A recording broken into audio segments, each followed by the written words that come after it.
Anda kembali menyaksikan berita utama, saudara. Bikin pusing, harga beras akhir-akhir ini terus naik. Harga beras premium maupun medium kompak naik, padahal bulan Ramadan masih cukup jauh. Bahkan kenaikan harga beras premium disebut-sebut jadi kenaikan tertinggi sepanjang sejarah. Benarkah demikian? Saking mahalnya harga beras, masyarakat rela berbondong-bondong menyerbu operasi pasar demi membeli beras murah.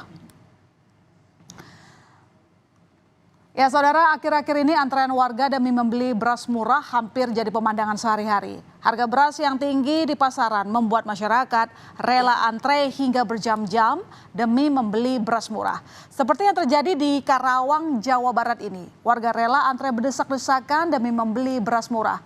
Bagaimana tidak antre?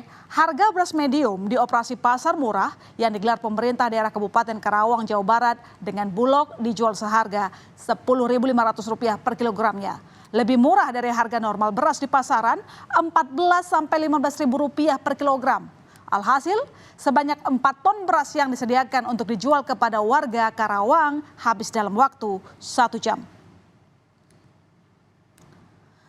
Ya, begitupun yang terjadi di Jambi, warga berduyun-duyun antre bahkan sejak pagi demi membeli beras murah.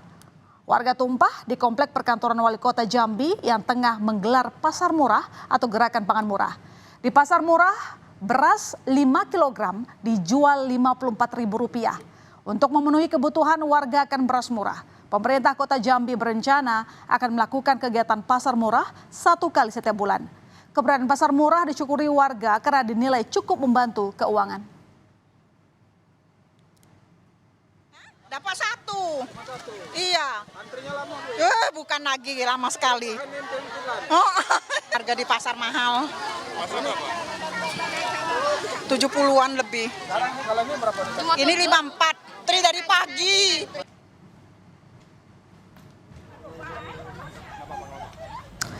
Ya saudara, ada yang merasa terbantu karena dapat membeli beras murah meski terpaksa rela antre berjam-jam bahkan berdesakan. Ada pula yang terpaksa pulang gigit jari. Banyak warga Cirebon, Jawa Barat yang tak kebagian beras murah meski sudah mencoba masuk antrean untuk beli beras murah SPHP. Ada juga yang dapat tapi cuma bisa bawa pulang 1 karung dari ketentuan maksimal pembelian 2 karung atau 10 kg beras.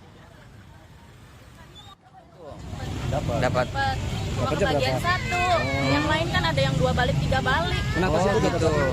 Udah nggak ada lagi di sana. Iya, stoknya habis. Tadi rencananya mau beli berapa Ibu? Mau beli 2. Kecewa Bu? Ya kecewa lah. Mau beli 2 dapatnya 1. Ya saudara, harga beras sudah mengalami kenaikan mulai dari tahun lalu sebenarnya. Bahkan katanya kenaikan harga beras tahun ini jadi yang paling mahal. Pertanyaannya, benarkah demikian? Kita lihat data saudara, misalnya kita buka data 3 bulan terakhir saja. Ini kita kutip data dari BPS. Bulan Desember 2023. Nah ini harga beras rata nasional Rp13.458 per kilogram. Nah masuk bulan Januari 2024 harga beras merangkak naik jadi Rp13.588 per kilogram. Sementara di bulan Februari per tanggal 24 Februari harga beras naik makin tinggi Rp16.260 per kilogram. Nah ini rata nasional ya saudara. Sementara kalau kita lihat per daerah harga beras itu bervariasi. Misalnya harga beras premium di Jakarta Barat Rp19.000 per kilogram. Jakarta Timur Rp17.000 per kilogram. Sementara seperti di Belitung, Bangka Tengah, Anambas itu sudah Rp18.000 per kilogram. Ini kita kutip datanya dari Badan Pangan Nasional. Oke, sekarang kita telisik dari hulu sebenarnya ada masalah apa sih sampai harus beras terus naik bikin emak-emak teriak. Jadi kalau berdasarkan keterangan petani di Karawang, Jawa Barat, produksi gabah petani turun karena berbagai faktor. Mulai dari kekurangan air sejak 3 bulan lalu untuk lahan pertanian, padahal tanaman padi membutuhkan cukup air agar produksinya terjaga. Kalau di wilayah Kecamatan Tirtamulia, katanya kurangnya air karena adanya perbaikan saluran air sehingga pihak PJT tidak mensuplai air untuk pertanian. Lalu persoalan kedua itu adalah petani kekurangan pupuk subsidi. Jadi data Pupuk yang bisa diterima petani sebanyak 3,5 kuintal per hektar. Sementara kebutuhan petani dalam 1 hektar mencapai 5 hingga 6 kuintal pupuk. Sekat. Masalah pupuk kan sekarang dapatnya sedikit. Sulit beli kan nggak bisa daerah-daerah tuh. Desa sini nggak bisa beli ke sana gitu. Per hektar 3,5 kintal, 4 kintal kan pemupukan bangsa 5 kintal lebih. Kebutuhannya 5 kintal. Iya, per hektar itu 5 kintal sampai 6 kintal. Pupuk sama itu urea sama poska. Tapi itu paling jatahnya 3,5 kintal. Soalan kan sekarang pupuk. Ya, produksi pertanian turun jelas berdampak ke pabrik penggilingan. Sejumlah penggilingan padi di Goa, Sulawesi Selatan misalnya, sampai berhenti beroperasi sudah 2 bulan lamanya, saudara.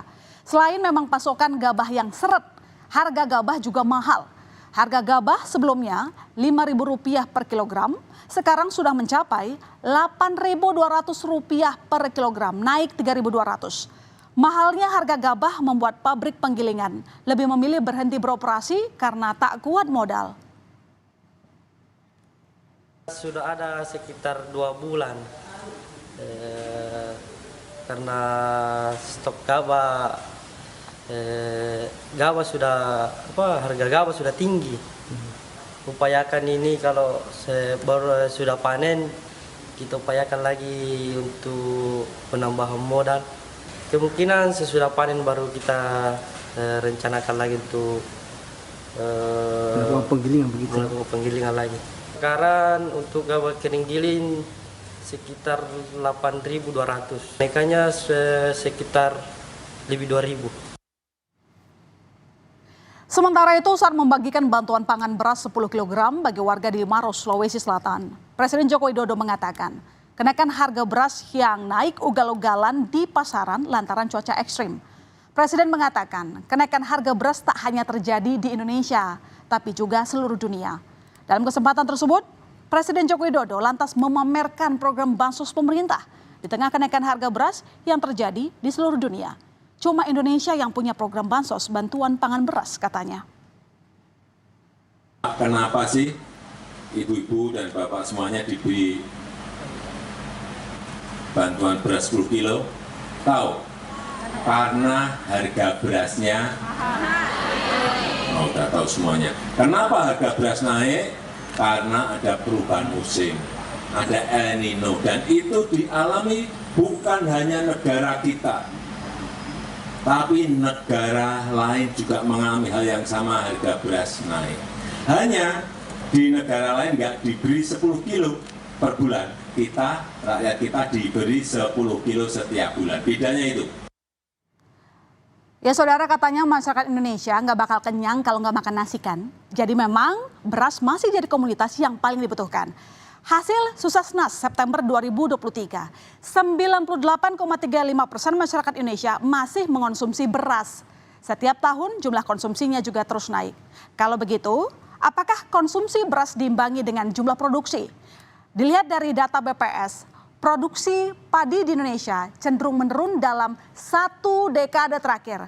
Tapi kita coba lihat data 3 tahun terakhir saja.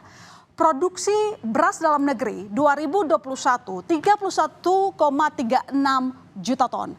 2022 31,5 juta ton dan 2023 30,9 juta ton. Jika dilihat dari data produksi beras kita, surplus cuma ya mepet sama jumlah kebutuhan konsumsi masyarakat. Terus kenapa di lapangan harga beras sering bikin pusing? Banyak faktor yang membuat wajah pertanian kita terlihat tidak baik-baik saja. Ya, salah satu jurus andalan pemerintah untuk menstabilkan harga beras yaitu melakukan impor beras. Setiap tahun jumlah impor beras Indonesia terus naik. Tahun 2021 saudara, Indonesia mengimpor 407,74 ribu ton. Sementara tahun 2022 naik jadi 429,2 ribu ton. Dan melonjak di tahun 2023 jadi 3,5 juta ton.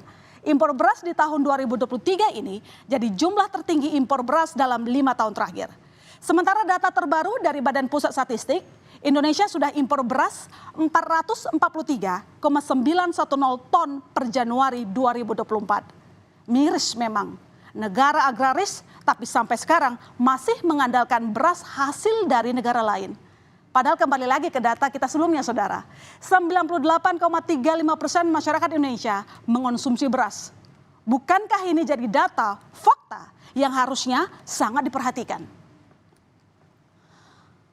Ya, di tengah tingginya harga beras, sebanyak 15.000 ton beras impor asal Thailand tiba di pelabuhan Tanjung Wangi, Banyuwangi, Jawa Timur. Menurut rencana, Bulog akan mendistribusikan beras tersebut ke wilayah Bali, NTB, dan NTT. Impor beras yang dilakukan pemerintah melalui Bulog ini untuk menambah pasokan beras dalam negeri, sekaligus menstabilkan harga beras di pasaran.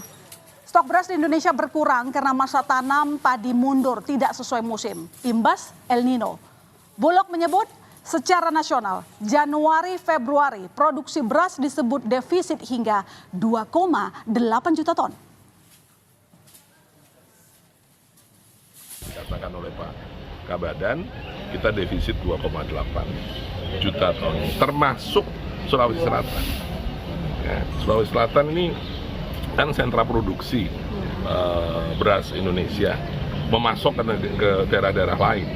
Tapi sekarang yang ada di Bulog di Sulawesi Selatan, yang beredar dibagikan ini semua adalah beras impor. Pemerintah mulai khawatir dengan kenaikan harga beras, saudara. Menteri Keuangan Sri Mulyani mengatakan, kenaikan harga beras telah berkontribusi ke inflasi Januari yang sebesar 2,57%. Tak hanya beras, sejumlah harga pangan lainnya juga masih menunjukkan kenaikan harga, termasuk bawang, daging ayam, hingga telur ayam. Indonesia relatif lebih rendah dibandingkan negara-negara maju maupun inflasi global. Dalam hal ini, inflasi yang relatif rendah masih terjaga hingga awal tahun. Meskipun kita juga waspada terhadap kenaikan harga beras bulanan yang mencapai 7,7% year to date. Hingga tanggal 21 Februari telah mencapai rata-rata harga di 15.175.